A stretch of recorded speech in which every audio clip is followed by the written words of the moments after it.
I was going to make a joke about how Master Duel wasn't working yet for this video, but it's working now. Anyways, on with the ban list predictions.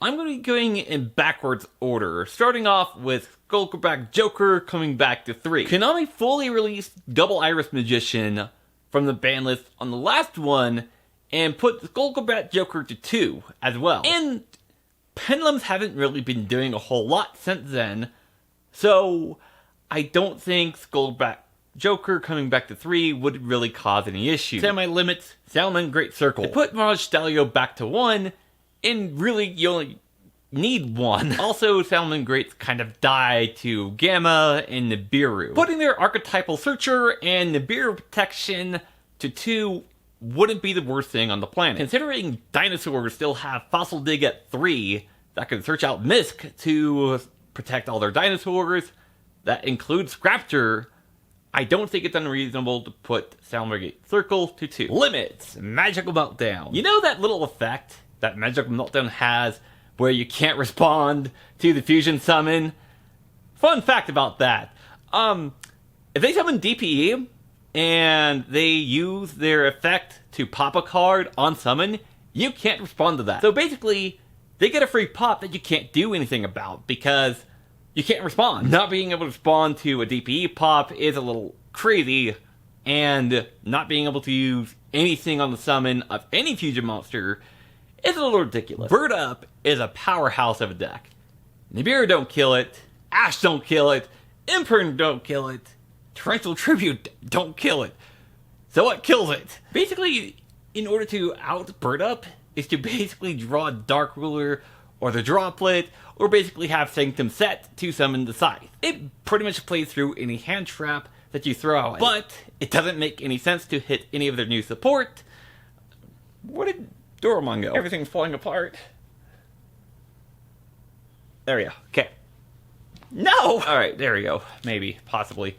Anyways, but it doesn't make any sense to hit any new Lureless support because it just came out maybe like a month ago. So hitting Recital to 1 is probably the best thing we can hope for. A lot of people have been asking for HARP Horror to come back to 1 ever since Engage came back to 1, and since Mirage Stalio also came back to 1, since they were all part of the Eternal format. At this point, I'm slightly inclined to agree, since I don't think ORCUST would still do anything at this point, even with HARP Horror at 1. Rusty Bardish has been back in the game for quite some time now, and it's been mostly been used in BA. And hey, if HARP Horror comes back, I have an excuse to make another ORCUST video. So really it's a win for everyone. And our final card for limits, B-Buster Drake.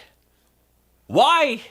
I don't know. Konami has consistently hit ABCs around this time every single year due to irrational fears over the deck. So, I don't know. Konami, please don't do that. That was a joke. Don't do that. The deck is not a problem. Send help. Bans.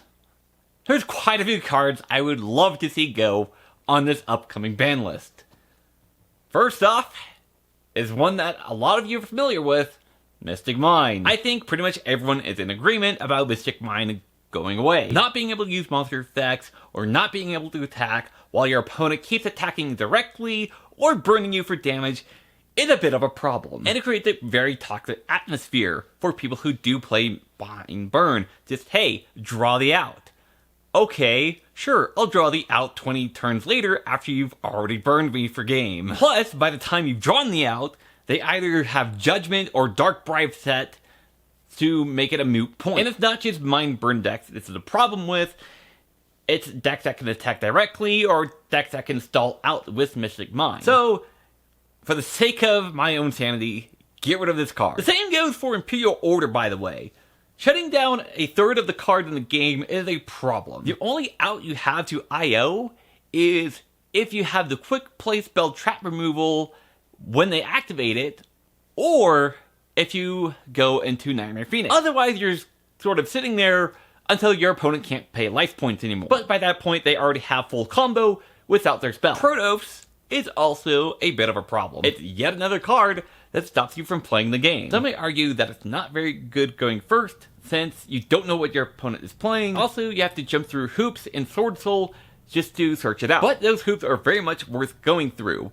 And if you're not comfortable with it in the main deck, it can always be cited. But it may not happen on this list, but it's definitely a problem. And by sheer principle, I think Artifact Scythe should also be banned. Not being able to use an entire summoning mechanic is a bit of an issue considering how many decks rely on their extra deck to make plays. And Scythe is really easy to set up. You Dagda and DPE, and you have a lockout of your opponent's extra deck without your opponent having to do anything like Harpy's Feather Duster. Thank you all so much for watching.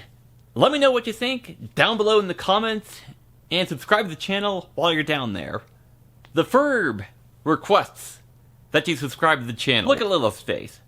Ain't she adorable? You wouldn't want to upset this adorable face, now would you? You wouldn't like Lilith when she's angry. My name is Brent. I am Weird, and I'll see y'all next time. Peace.